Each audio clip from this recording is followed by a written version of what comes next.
What if the truth behind the Celtic massacre was never written because the people who witnessed it were too terrified to describe what they saw? What if the stories you learned, the noble tribes, the defiant warriors, the tragic fall, were only fragments, carefully polished to hide the kind of brutality that even ancient chroniclers refused to put on paper? Imagine walking through a field where the earth itself seems to tremble, as if remembering something it was forced to swallow centuries ago. Now imagine realizing that the silence surrounding this event was not a coincidence. It was protection. Not for the victims, but for the world that couldn't bear to face what really happened. The Celtic world was fierce, spiritual, deeply connected to the land. But the massacre that erased entire clans was not the glorious last stand that later writers romanticized. It was something far more disturbing, an orchestrated operation designed not simply to conquer, but to annihilate identity, culture, memory. Chronicles from the period mention necessary pacification, punitive discipline, or regional cleansing. But these phrases are veils, thin linguistic shields hiding a violence so calculated, so intimate, that describing it plainly would have shattered the image of civilized imperial power. Picture a circle of families, warriors with their final spears, druids gripping sacred talismans, women shielding children with their own bodies, elders chanting prayers meant to guard the soul at the moment of death. They believed they were meeting negotiators, emissaries promising peace. Instead, they were met with a silence colder than winter stone, followed by the kind of cruelty that transforms human beings into shadows etched into memory. And none of this, not a single detail, appears in the official manuscripts. Because the massacre wasn't seen as history, it was seen as something that needed to be erased. The truth survived only in fragments, in forbidden songs whispered under breath, in ruins where no birds sing, in families who swore never to speak of what happened for fear it might return. To understand what truly unfolded, you must step past the myth and into the darkness that history tried to bury. And doing that requires a certain kind of courage, the kind that forces you to confront the possibility that the world has always been more brutal than the stories we tell ourselves. As you listen now, maybe you feel that mix of curiosity and unease, that instinct telling you there is more here than the chronicles admit. What if the real reason this story was hidden is because it reveals something about power, something uncomfortable, something familiar, something dangerously human? You're about to see what the ancient writers refused to write. Before we continue, tell me what this opening stirred in you. Did you ever feel a historical account was hiding something essential? Leave your thoughts in the comments. Drop a like to help this truth resurface. And check whether you're already subscribed so you don't miss where this leads next. What comes after this moment connects to a revelation far darker than anything the official records dared to preserve. The truth behind what triggered the Celtic massacre was never a single moment of rebellion, nor a simple clash between cultures. It was a slow ignition, a tension built over years of silent rage, hidden negotiations, and betrayals so profound that even the tribes themselves struggled to understand how everything unraveled. The chronicles speak vaguely of unrest, as if the Celtic people had suddenly risen in chaotic defiance. But unrest does not appear out of nowhere. It grows from wounds long ignored, and the wounds in this land ran deeper than any scribe dared to write. Before the massacre, the region was caught between two worlds: the Celtic clans, who saw the land as sacred inheritance, and the foreign authorities determined to reshape it into a controlled border territory. Taxes disguised as tributes were imposed on villages that had survived on shared resources for centuries. Sacred groves were marked for destruction under the claim of civilizing the wilderness. Markets that once overflowed with trade became checkpoints watched by armed men who saw every Celt as a potential threat. All of this brewed beneath the surface, quietly, steadily, until the day the flames erupted. What the official records ignore is the moment that truly set everything in motion. It began with a promise, one offered by emissaries claiming they sought cooperation. They asked clan leaders to attend a council, a meeting meant to negotiate new terms of governance. What the leaders didn't know was that the council was a trap crafted with meticulous intent. Invitations were sent to the most influential druids, warriors, and elders, effectively removing the region's backbone under the illusion of diplomacy. Families watched their leaders depart with hope, unaware that the path would become a road of no return. When the clans realized their envoys had disappeared, fear spread like frost. Messengers who attempted to reach neighboring territories never returned. Trade routes, once open, suddenly closed without explanation. Villagers began to notice strange movements at the edges of forests, figures marching where no foreign patrol had ever gone before. And then came the first sign that something irreversible had begun. Smoke rising from the direction of a neighboring clan, a place known for its neutrality. By the time survivors reached the nearby settlements, their voices trembled too violently to form complete sentences. Only fragments emerged: ambush, fire, betrayal, and those fragments were enough to shatter the last illusions of safety. The tribes gathered in urgency, but they were already divided. Some believed resistance was necessary, a strike before more villages fell. Others pleaded for patience, hoping the missing leaders would return with answers. But the truth was already sealed. The foreign forces had learned something while interrogating the captured leaders, that unity among the Celtic clans was fragile, and exploiting that fragility would make full domination easier. They had identified which villages were more isolated, which clans lacked warriors, which sacred sites held the deepest symbolic power. The massacre was not spontaneous rage. It was preparation. It was timing. It was the result of calculated decisions made in stone halls, far from the fields where Celtic blood would soon stain the soil. And as the clans hesitated, torn between fear and hope, the circle tightened. Armies positioned themselves where escape paths once existed. Watchtowers appeared overnight, and rumors spread that the captured leaders were still alive or perhaps already dead, fueling confusion that fractured the clans even further. By the time the first strike finally descended, the massacre no longer needed justification. It had momentum, it had silence, it had fear. And each of these elements would guide what came next, shaping a tragedy so profound that the chroniclers chose to soften it with half-truths rather than face its reality directly, allowing only scattered whispers to carry the memory forward into the next chapter. What happened after the first strike was not a battle.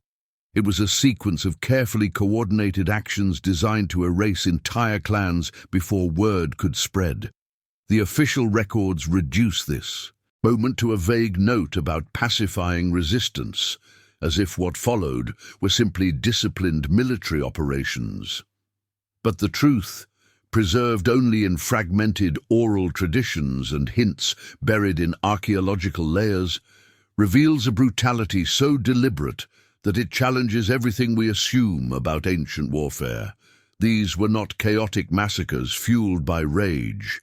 They were operations crafted with the precision of people who had studied their enemy intimately and knew exactly where to strike. The Celtic settlements were never built with the expectation of betrayal from within. Their defenses faced outward, toward forests and rival tribes, not toward those who arrived claiming diplomacy. Because of this, the first wave of extermination unfolded with frightening speed. Forces moved through the night, avoiding main roads, advancing along deer paths and riverbanks that only locals were supposed to know. This alone raises disturbing questions. To navigate those routes, the attackers must have relied on informants, individuals coerced, bribed, or broken into revealing sacred geographic knowledge. That betrayal, whispered about in later generations, was something the chroniclers could not risk recording. When the forces reached the settlements, their approach was silent. No horns, no drums, no declarations of war. Villagers often woke only when the structures around them were already burning. The fires were not random. They were set in patterns that cut off escape routes first. Huts near exits were ignited before the central dwellings, creating walls of heat that forced families inward rather than out. By the time many tried to flee, they found themselves trapped between flame and blade. Children were the most vulnerable. The chronicles avoid describing their fate, but the soil tells a different story. Tiny bones found clustered near the remains of doorway posts, suggesting that families tried desperately to shield them. Those who were captured alive endured an even darker fate. The conquerors understood that killing a clan's warriors and leaders was only half the process. The memory of a clan survived through its stories, its rituals, its symbols. So the next phase focused not on bodies, but on identity. Sacred objects were seized or destroyed, talks hammered into unrecognizable shapes, cauldrons shattered, standing stones defaced with foreign markings. This kind of destruction wasn't practical, it was psychological. If the Celtic people believed their gods had abandoned them, resistance would collapse from the inside. Then came the interrogations. Survivors were separated by age and role, young warriors from elders, druids from common villagers. The methods used to extract information remain largely unrecorded, but hints appear in foreign military manuals describing techniques of persuasion through controlled suffering. Such language attempts to sanitize what truly occurred. Oral fragments describe captives tied to yew trees, their arms pulled until joints dislocated, their voices breaking against the night as they were forced to reveal clan alliances, sacred sites, planned escape routes. None of this appears in official accounts because acknowledging it would have exposed the massacre not as defensive action, but as a systematic campaign of extermination. Even the landscape was weaponized. Forest clearings where ceremonies once took place were turned into execution grounds. Wells were polluted with ash and animal remains. Fields were salted, ensuring that even if any survivors returned, they would find nothing but barren earth. The goal was not only to end lives, it was to end belonging, to make sure that, if anyone made it out alive, they would carry nothing back that could rebuild what had been lost. But perhaps the darkest method of all was the one no chronicle dared mention. In several dig sites across former Celtic territory, human remains show signs of ritual positioning, arms crossed in unnatural ways, skulls deliberately cracked, yet preserved, bodies arranged as if meant to convey a message. These were not Celtic practices, they were warnings left by the conquerors, psychological markers meant to terrorize anyone who stumbled upon them. A final, silent command, never rise again. And yet, some did rise. A few escaped the burning settlements, slipping into the deep forests where the invaders feared to tread.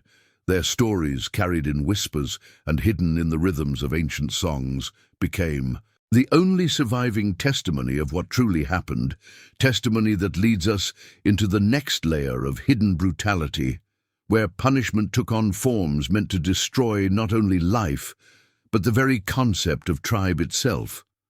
What came after the initial waves of extermination was not simply violence, it was strategy transformed into ritual, a deliberate system of collective punishment engineered to dismantle the Celtic identity from its roots. While the chronicles mention discipline measures, they avoid describing the scale and intention behind them. These punishments were not aimed at individuals, but at entire bloodlines, entire communities, entire memories. They were designed to make sure the Celtic clans would never rise again, not because they lacked warriors, but because they would no longer remember who they were. Once settlements were razed and survivors captured, the operation shifted into something far more calculated. Families were not kept together. Instead, the conquerors separated them with surgical precision. Elders pushed one way, children another, druids isolated as if their very presence threatened to ignite resistance. This was no random sorting. They knew that Celtic culture survived through connection, through the passing of lore, ritual, and identity from one generation to the next. By severing those bonds, they aimed to sever the soul of the tribe itself. Punishments took forms that blurred the line between humiliation and psychological warfare. In several accounts, captured clans were forced to watch the destruction of their own sacred sites. Stone circles that had stood for centuries were pulled down before their eyes. Carved stones representing ancestors were dragged through mud, broken or defaced with symbols foreign to the land. This wasn't simple vandalism. It was an attack on the metaphysical foundation of Celtic life. The conquerors wanted the survivors to believe their gods had fallen with the stones.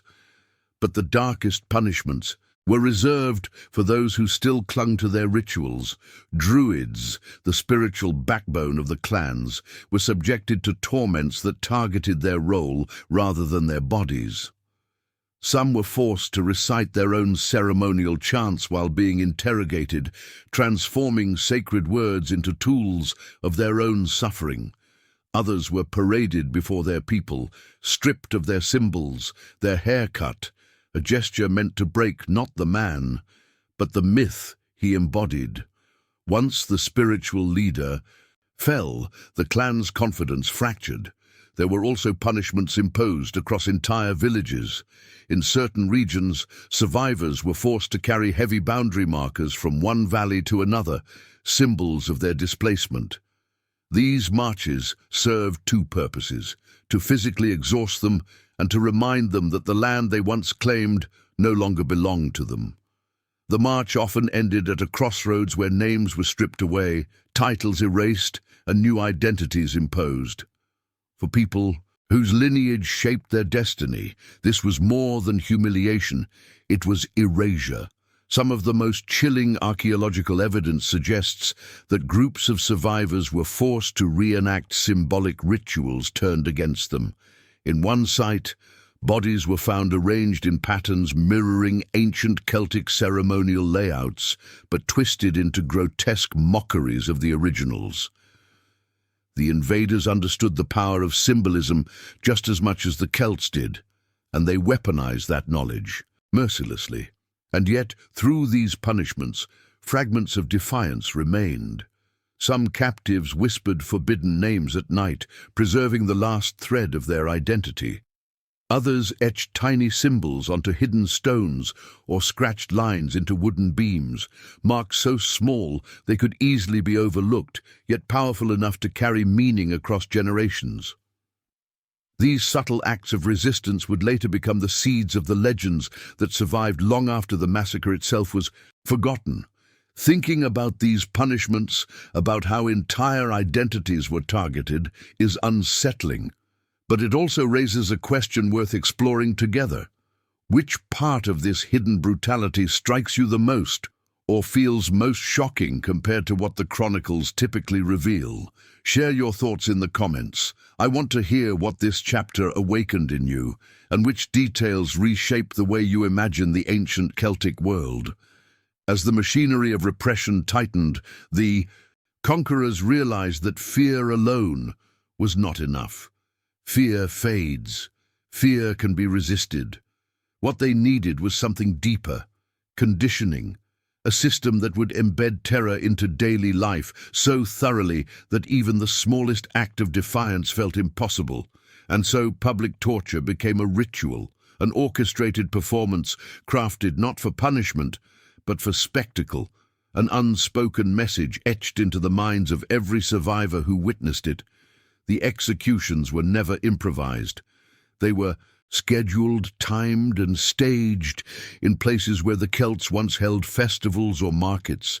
The invaders knew that corrupting familiar spaces would poison memories, turning ordinary ground into landscapes of dread. Each demonstration began with the prisoners forced to stand in silence while the conquerors recited proclamations of order, painting themselves as bringers of stability rather than architects of devastation. The contradiction was deliberate. It created a twisted narrative in which obedience became synonymous with survival. The methods varied, each chosen for its symbolic weight. Warriors were often bound to wooden frames, shaped to mock the curvature of sacred Celtic symbols. The frames twisted the meaning of ancient patterns, transforming them into instruments of suffering. The public was forced to watch as blows fell rhythmically, each strike echoing across the clearing like a warning carved into the air. Other times, the torturers used water soaked with ash from burned villages, rubbing it into the wounds to blur the line between destruction of the land and destruction of the body. Women and elders received punishments aimed at shame rather than pain. They were humiliated through displays meant to sever their connection to the spiritual realm. Elders were compelled to recite their genealogies backward, corrupting traditions that had been passed down for centuries. Women known for midwifery or healing were forced to stand with hands bound in positions that mocked the gestures of blessing they once used. Their communities had to witness it all, powerless to intervene. Children, perhaps the most fragile witnesses of these displays, were positioned in the front of the crowd. Their placement was no accident. The conquerors understood that shaping a generation's memory would shape the future of an entire people. If children learned early that resistance led only to agony, then the identity of their tribe would decay without the need for further violence. This silent indoctrination was one of the most devastating weapons wielded during the campaign. The torture sessions followed a pattern that made them even more effective. They were staggered across different settlements, forcing survivors to anticipate when the next one would occur. The uncertainty created a pressure that weighed heavier than the punishments themselves. Villagers began altering their behavior, speaking more cautiously, avoiding traditional symbols, whispering prayers. Only at night. Even the forests grew silent as rituals ceased and gatherings became too dangerous to attempt. What made this system especially insidious was the absence of excess. The conquerors rarely acted out of uncontrolled rage. Every act of torture was measured, purposeful, almost clinical. The chroniclers framed them as legal demonstrations of order, avoiding all mention of their psychological intent. But to those who lived through them, these spectacles were reminders that their captors did not merely wish to rule the land, they wished to reshape the people who walked upon it. Over time, villagers began to lose track of which traditions were forbidden and which were still safe. The rituals that once united clans became shadows, half-remembered ceremonies whispered at the edge of memory, and as the cycle of torture continued, a new form of silence settled over the Celtic territories. A silence not imposed by flames or chains, but born from within. A silence that would echo far beyond the massacre itself and lay the groundwork for the next stage of domination, where justice itself would become a weapon. As the conquerors tightened their hold on Celtic territory, the next stage of domination unfolded not with swords, but with scrolls, tribunals, and proclamations that pretended to uphold justice while quietly dismantling it. What had once been a system of community-based resolution guided by druids and clan elders was replaced by lordly courts modeled after foreign legal traditions. The shift was subtle at first, a requirement to register disputes, a summons delivered by strangers, a demand that grievances be judged in fortified halls instead of sacred groves. But beneath these administrative changes lay something much darker. Justice was no longer a path to resolution. It had become a stage crafted for humiliation and obedience. The new courts sat atop elevated platforms within stone keeps, symbolizing authority towering above the clans. The architecture itself conveyed the message. The people below were no longer participants in justice, they were subjects to it. When villagers were summoned, they often walked for miles under guard, entering halls where the symbols of their culture were absent, replaced by banners representing the foreign rulers. Even before the trials began, the psychological imbalance was unmistakable. The people stood exposed, while their judges sat enclosed in carved wooden seats behind layers of metal and symbolism. The cases brought before these courts were rarely criminal in nature. More often, the accused were charged with violations crafted solely for the purpose of discipline, wearing forbidden symbols, keeping old rituals, speaking to assemblies without permission. Even carrying certain herbs associated with healing traditions became grounds for punishment. The laws were written in a tongue few Celts understood, ensuring that ignorance itself became an offense. Those who protested were told that loyalty required acceptance, and refusal was, by definition, rebellion. Witnesses were selected not for accuracy, but for compliance. Many were coerced into testifying against their neighbors, creating fractures within clans that had once survived through unity. A man who refused to provide testimony risked being charged with obstruction. A woman who hesitated when questioned risked being labeled a conspirator. The invaders understood that forcing individuals to betray one another would damage bonds far more deeply than any execution could. In this way, the courts became tools of emotional degradation, weakening the social fabric from the inside. Punishments issued by these courts were equally symbolic. Instead of immediate execution, many accused were sentenced to tasks that stripped them of dignity or forced them to violate sacred customs. A healer might be ordered to burn her own remedies. A druid apprentice could be commanded to dismantle a standing stone under the supervision of guards. Warriors were sometimes forced to wear shackles in public for weeks at a time, not to restrain them, but to mark them as broken figures, stripped of honor. In each case, the penalty attacked cultural identity more devastatingly than physical punishment ever could. The courts also served as theaters of fear. Villagers were compelled to attend proceedings, standing silently while confessions were extracted through intimidation or quiet threats. Children were brought forward to watch parents beg for leniency. The silence within those stone halls grew heavier with each passing day until it became part of the environment itself, a suffocating atmosphere where every breath carried the weight of judgment. By controlling justice, the conquerors controlled narrative. Each verdict became another entry in a carefully curated record, evidence of barbaric customs corrected, rebellious elements subdued, order restored. These records would later be cited by chroniclers, who never witnessed the events themselves, embedding distortions into history as if they were truth, and with each passing trial, the idea of Celtic self-governance faded, replaced by a system designed to remind them at every moment of their subjugation. Yet even within these oppressive proceedings, small acts of defiance flickered like embers. Some accused refused to speak, forcing the courts to invent charges. Others whispered forbidden blessings under their breath. A few stood tall even as the sentences were read, staring directly at the judges with a calm that unsettled their captors more than any weapon.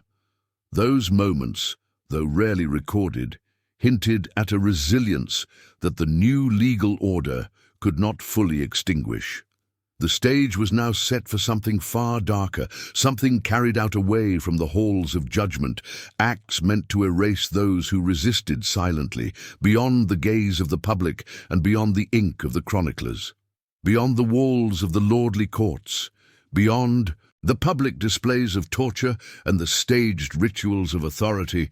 There existed another layer of repression, one that never reached the chronicles at all. It unfolded in ravines, abandoned watchtowers, deep forest clearings, and cellars beneath fortified keeps. These were the places where the conquerors performed the rituals that were never meant to be seen, the punishments reserved for those who would not bow, could not break, or continued resisting even when all hope seemed extinguished. These secret executions were not swift. Speed offered too much dignity. Instead, the invaders created scenarios designed to strip identity from the body before ending its life. Warriors captured during raids were sometimes taken in the dead of night, marched to remote cliffs where the wind drowned their voices. There, with no audience but their tormentors, they were bound upright to carved stakes bearing foreign symbols, mocking the ancient Celtic totems that once guarded those lands. The executioners spoke softly during these moments, reciting decrees and invented confessions, ensuring that even the final words attributed to the victim belonged to the conquerors. Elders suffered fates crafted to attack memory itself. In some regions, they were forced to watch the destruction of their own relics, family talks bent into distorted shapes, engraved stones smashed before their eyes.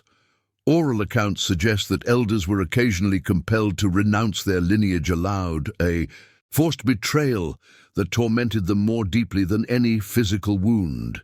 When the execution finally came, it was often disguised as natural death or disappearance. Bodies were hidden beneath cairns or lowered into river bends where the current concealed them. Chroniclers could easily ignore such vanishings, attributing them to age or misadventure. For Druids, the spiritual heart of the clans, the punishments became almost ritualistic. Some were taken to sacred groves deliberately chosen for their symbolic weight. There, the invaders mimicked sacrificial rites but twisted them grotesquely. They bound the Druids in positions resembling ceremonial stances, turning sacred gestures into instruments of degradation. The conquerors understood that destroying a Druid was not merely killing a man. It was severing the bridge between a tribe and its cosmology. The chroniclers omitted these acts entirely, not because they were unknown, but because they threatened the image of noble conquest that later generations sought to preserve. And then there were the humiliations inflicted on common villagers, punishments that attacked the roots of community rather than its leadership. Some were forced to participate in mock trials, where they were compelled to accuse one another of false crimes.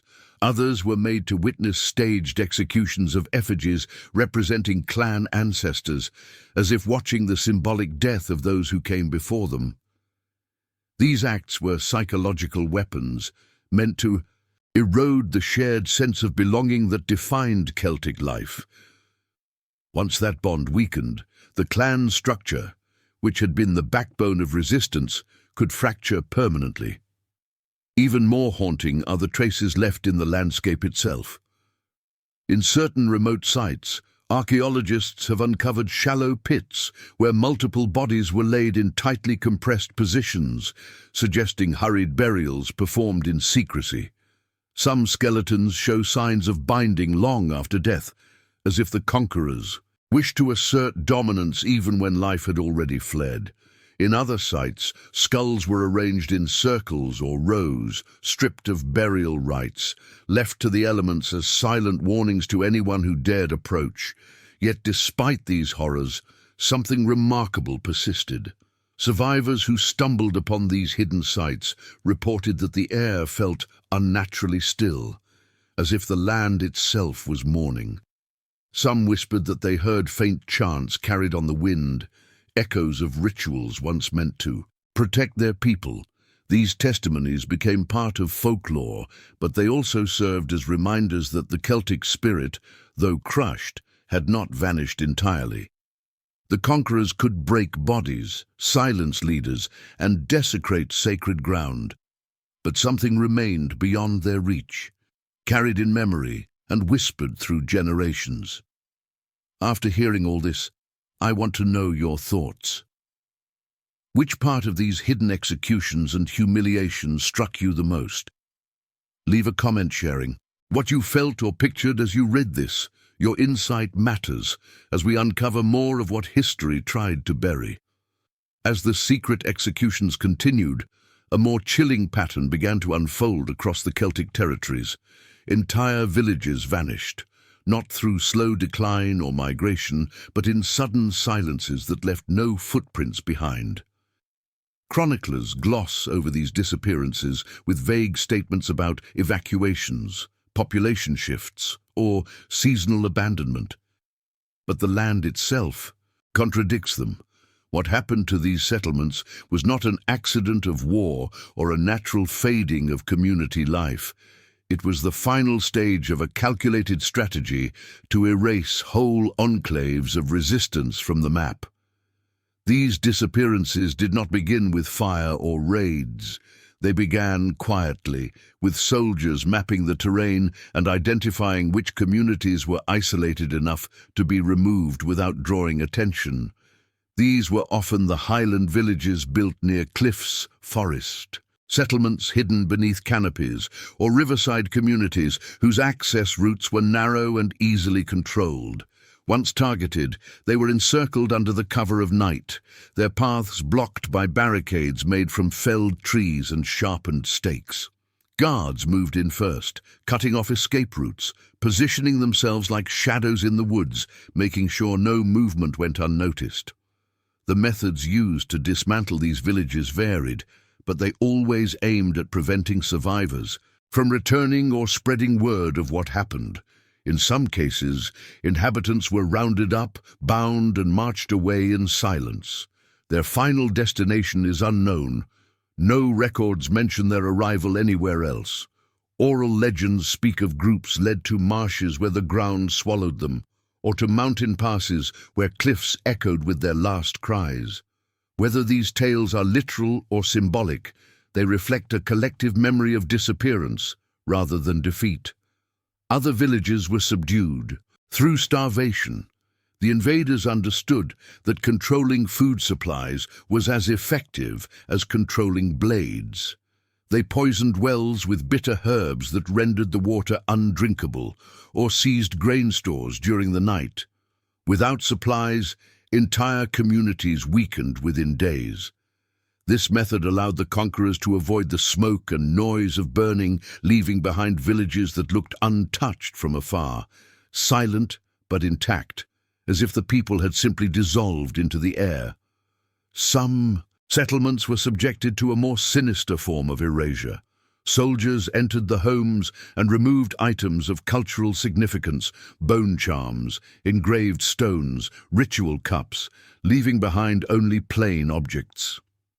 The goal was clear: strip the village of identity so thoroughly that even if someone stumbled upon it later, it would seem like a place without history.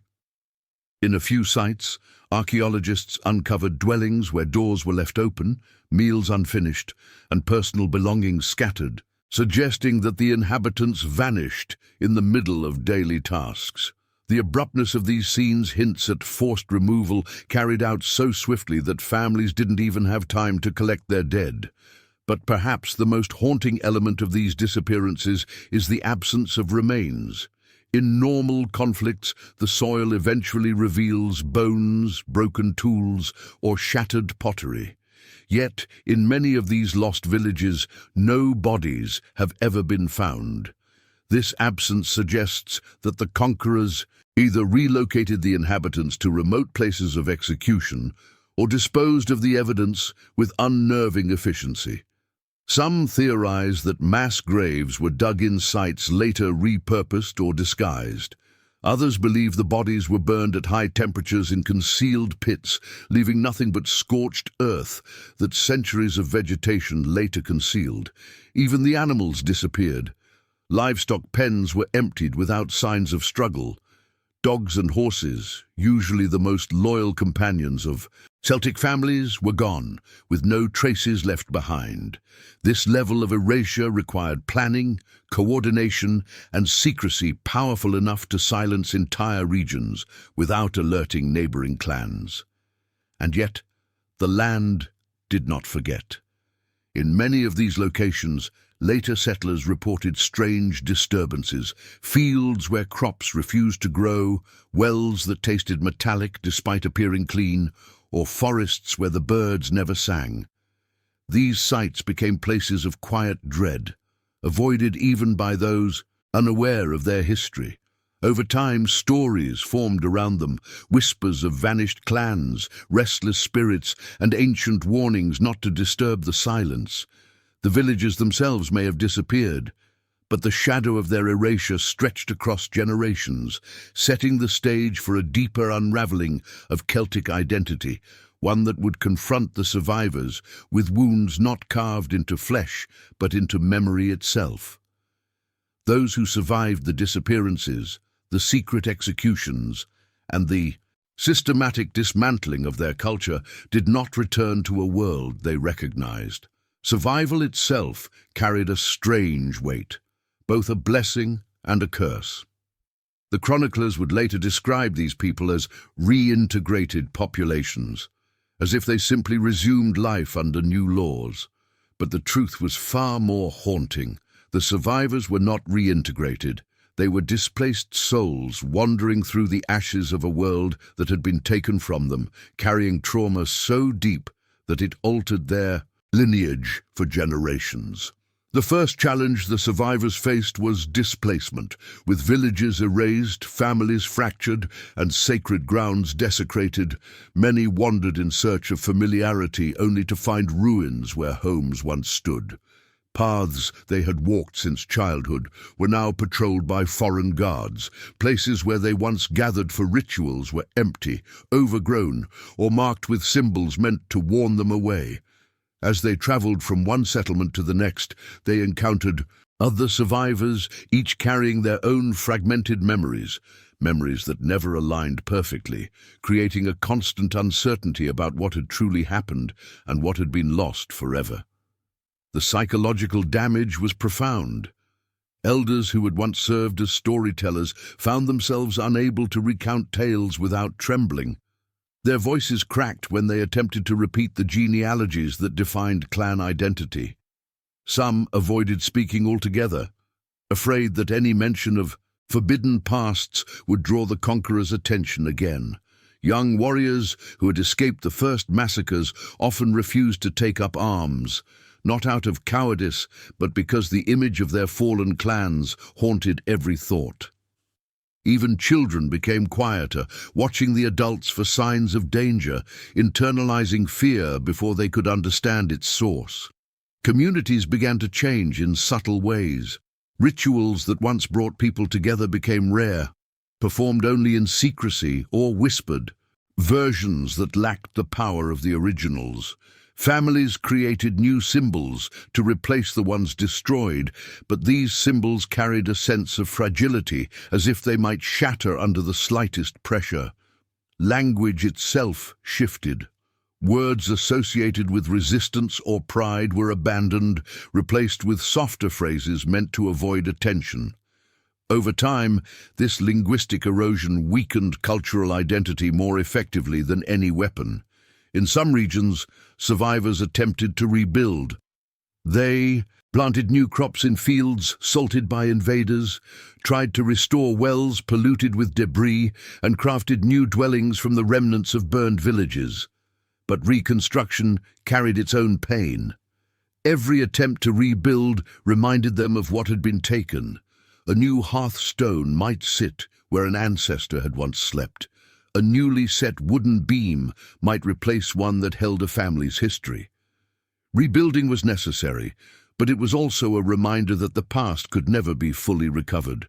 Intergenerational trauma began to emerge. Children born after the massacre inherited fears they could not explain. They avoided certain forests where their parents hesitated to enter. They flinched at the sight of foreign soldiers, even when no threat was present. They sensed the tension in their families, the way adults exchanged glances when certain topics arose.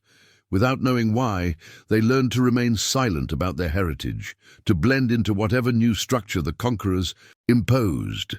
Yet the most haunting legacy of the survivors was the fragmentation of memory. Some claimed to remember details that others insisted were impossible. Stories contradicted one another, not because someone lied, but because trauma had twisted time into a labyrinth. A man might recall the burning of a village he never actually saw. A woman might remember the face of a lost child as if they were still alive. These fractured recollections became the foundation of myths that drifted across generations, creating a shadow history that lived parallel to the official chronicles. And though fragmented, these memories endured. They lingered in lullabies sung quietly at night, in carvings etched beneath floorboards, in symbols woven into garments worn on special days. They became part of the emotional landscape of the survivors, small sparks of identity preserved in fragile form. These traces, invisible to the chroniclers, carried the truth of the massacre forward, setting the stage for the final and most unsettling legacy, how the consequences of this tragedy reshaped not only the Celtic world, but also the narratives that future ages believed. As the years stretched into decades, the consequences of the Celtic massacre did not fade. They sank deeper, settling into the soil, into stories half told, into silences that lingered across generations.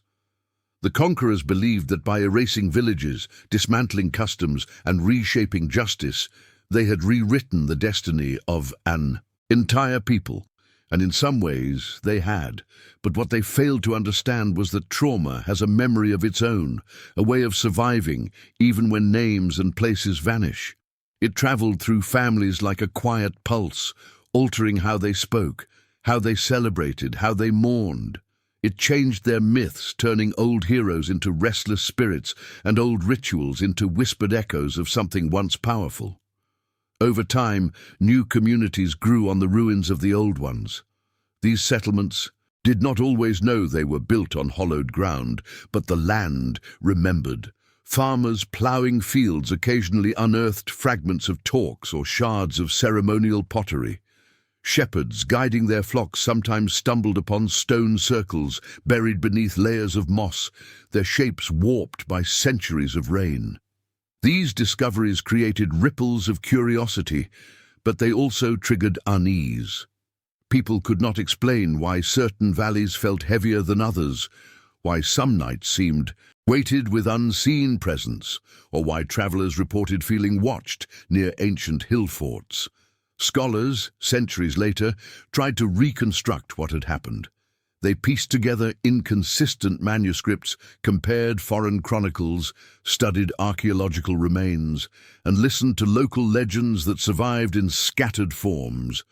Yet the full truth remained elusive, not because it was lost, but because it had been deliberately reshaped.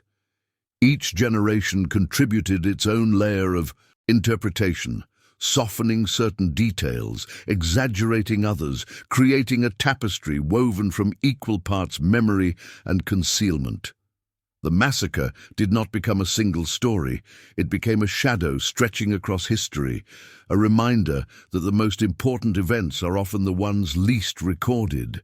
But there is something powerful in the fragments that remain, in the stubborn persistence of certain symbols, in the recurring phrases hidden inside ancient songs, in the quiet pride of descendants who feel the weight of a past they were never fully taught, yet somehow still carry. These remnants speak not of defeat, but of endurance. Even in the absence of a written record, the emotional truth survived. Pain can fade into myth, yet myth can preserve truths that would otherwise be erased. Today, when we look back at the Celtic world, we're not just examining artifacts, we're tracing the outlines of a people who refused to disappear completely. Their identity endured through whispers, rituals, superstitions, and the pulse of folklore. And little by little, the pieces continue to surface, challenging the narratives long accepted as fact. The massacre was not just an episode of ancient brutality, it was a turning point that reshaped memory itself. What was said, what was hidden, and what we choose to rediscover now. If you've walked with me through every layer of this story, you've felt the weight of that hidden history. And since you stayed until this final moment, I'd love to know you're here. Leave a comment with the phrase, "I'm with you until the end," so I can see who followed the entire journey. If this exploration helped you understand the past in a deeper way, consider subscribing. There's a lot more waiting beneath the surface, and I'd be glad to have you with me as we uncover it. And if you feel this story resonated with you, a like on the video helps keep these forgotten histories alive. There's another video right here beside this one that expands on themes we touched on. If you're ready, go ahead and follow that thread. The past still has more to say, and I'll be there with you as we keep digging.